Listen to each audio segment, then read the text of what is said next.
Bienvenue dans le podcast Tous Saints, dans lequel Bénédicte de Lélis, mère de famille et enseignante en théologie, vous raconte la vie de saints ou de grands témoins de la foi récents, comme modèles de foi actuels et rayonnants qui vous donneront envie à leur suite de grandir en sainteté et en amour de Jésus.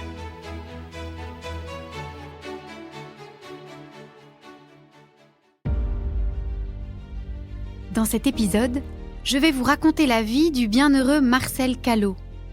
Comment ce jeune Rennais, à la vie si ordinaire, a-t-il été conduit au martyre à 23 ans dans le terrible camp de concentration de Mauthausen?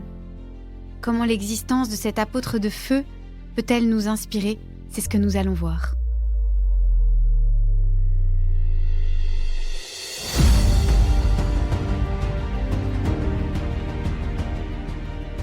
Lorsque l'on baptisa le petit Marcel Callot, le 7 décembre 1921, le vicaire de la paroisse Saint-Aubin à Rennes refusa de faire sonner les cloches. Le papa du bébé, en effet, était en retard. Il ne savait pas trop où trouver des habits pour son fils aîné, Jean, âgé de 18 mois. Il faisait froid, il fallait couvrir ce petit. Où donc étaient rangés les vêtements d'habitude? « Vous êtes en retard !» déclara le vicaire sèchement, au père essoufflé. « Il n'y aura pas de cloche. » Ce pauvre abbé, du haut du ciel, a dû rougir de honte lorsque le 4 octobre 1987, les cloches de Saint-Pierre de Rome rattrapaient sa bévue en carillonnant à toute volée en l'honneur de ce petit Marcel, bien humble, bien ordinaire, que l'Église béatifiait pourtant en ce jour d'automne. Marcel Callot vient d'une famille nombreuse où l'on s'aime énormément. Papa adorait maman, raconte Marie-Thérèse, la fille aînée. Dans cette famille, on travaille dur, mais il n'y a pas beaucoup d'argent. On prie tous les jours, on rend service, on joue, on rit aussi beaucoup. Le premier amour de Marcel après sa maman, c'est sa petite sœur Madeleine. Avec elle, il participe à la croisade eucharistique, un mouvement qui apprend aux enfants à aimer Jésus Eucharistie. Puis, Marcel découvre les scouts où il s'engage avec enthousiasme. À 13 ans, il commence à travailler dans une imprimerie.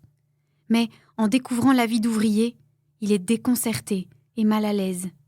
Il entend des propos grossiers sur l'Église ou sur les femmes qui le heurtent profondément. Sa mère remarque qu'il a perdu sa gaieté.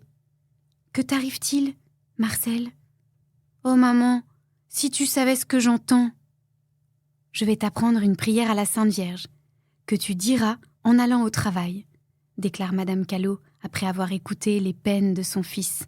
« Sois sûr qu'ils ne viendront pas à bout de toi. » Désormais, Marcel récite chaque jour cette prière. « Ma bonne mère, souvenez-vous que je vous appartiens. Gardez-moi, défendez-moi comme votre bien et votre propriété. » Peu à peu, il trouve sa place à l'atelier. Il est méticuleux, il travaille bien. Quand on le surnomme Jésus-Christ, pour se moquer de lui, il rit de bon cœur. « Ce surnom m'honore !» lance-t-il amusé. À la paroisse, l'abbé souhaiterait recruter Marcel dans le mouvement de la jeunesse ouvrière chrétienne, la JOC. L'équipe existante a un esprit revendicatif peu évangélique. Et le prêtre juge que Callot, s'y entraînant, pourrait donner un nouveau souffle à ce groupe. Marcel décline la proposition. Il est un heureux chef de patrouille. La JOC ne lui dit rien. L'abbé insiste. Marcel songe à ses collègues, éloignés de Dieu. Serait-ce un moyen de les ramener à lui ? Bon, consent-il, j'irai voir au moins une fois. L'ambiance de la réunion à laquelle il assiste ne lui plaît guère. Pourtant, c'est décidé. Callot renonce aux scouts. Ou plutôt non, c'est à la JOC qu'il y poursuivra son engagement. Pour servir ses frères ouvriers, leur faire connaître le Christ. C'est un gros sacrifice. Mais pour Jésus, c'est oui.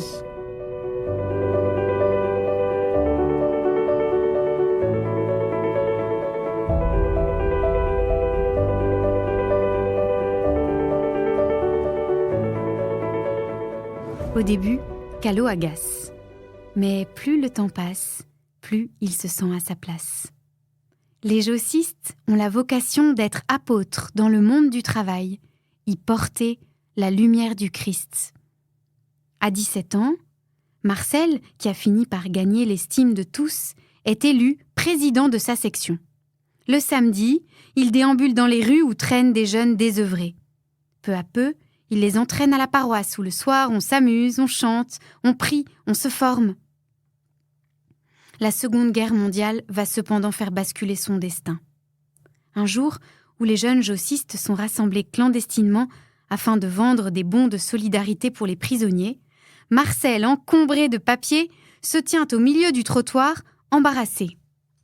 Une jeune fille s'approche. « Je vais vous aider, monsieur !» Et c'est le coup de foudre. Marguerite, en un instant, a conquis le cœur de Marcel. 1 an et demi plus tard, le 8 mars 1943, le bonheur ébloui des jeunes fiancés est pulvérisé. Un bombardement ravage le quartier des Callot. Marcel, affolé, se rend au lieu de travail de sa petite sœur Madeleine. Il la trouve morte, sous les décombres.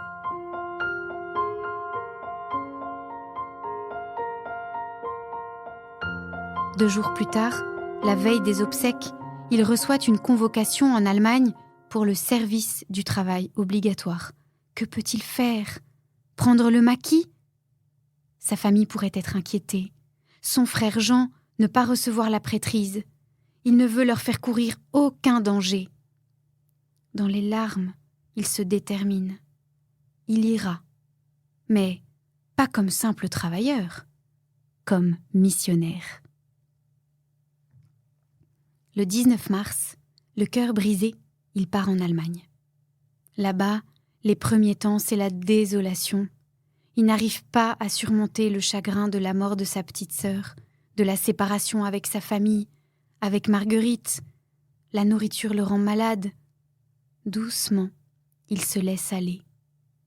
Soudain, raconte-t-il par lettre à Marguerite, le Christ m'a fait réagir. Il m'a dit de m'occuper de mes camarades. Puis, la joie de vivre est revenue en moi. Marcel se ressaisit. Il trouve une messe qui le soutient, il aide ses camarades, il prie. Au camp, il reprend même ses activités de jossiste, pourtant parfaitement interdites. Mais il faut aider ses camarades à tenir dans la foi, à résister au nazisme. À nouveau, il organise des réunions, entraîne de nombreux prisonniers à la messe. Les lettres de sa famille et de Marguerite le font tenir. Pourtant, comme il souffre de l'éloignement des siens. Quelquefois, à l'église, on le voit sangloter. Il vit dans l'espoir de rentrer bientôt, de se marier. Mais, le 19 avril 1944, il est arrêté par la Gestapo.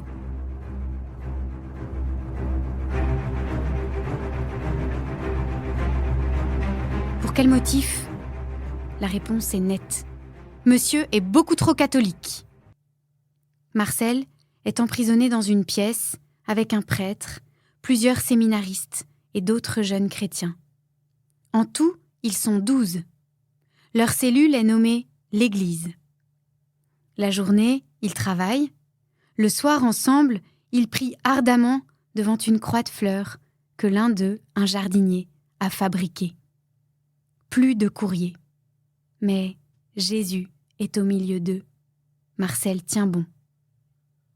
En octobre 1944, tous sont transférés dans divers camps de concentration. Callot est affecté à Mauthausen, où il meurt d'épuisement et de maladie le 19 mars 1945.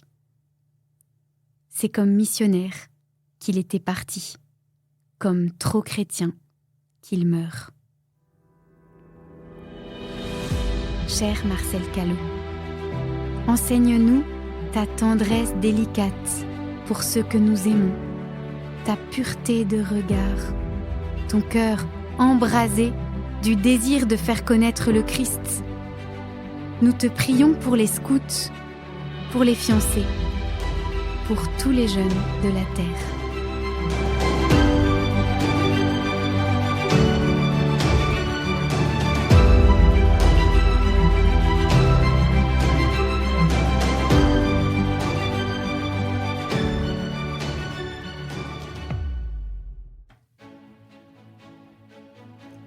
Merci pour votre écoute. Si ce podcast vous a plu, n'hésitez pas à le partager autour de vous et à laisser un commentaire sur les plateformes d'écoute et les réseaux sociaux, les podcasts d'EFC, pour faire bénéficier de ce podcast à un maximum de personnes.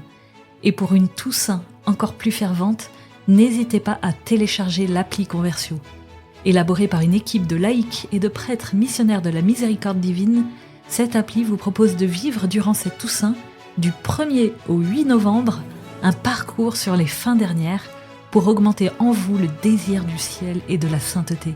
Vous pourrez ainsi redécouvrir cette période liturgique trop méconnue de la Toussaint et vivre l'indulgence plénière que l'Église propose d'obtenir au profit de l'Église souffrante, en communion avec les âmes du purgatoire.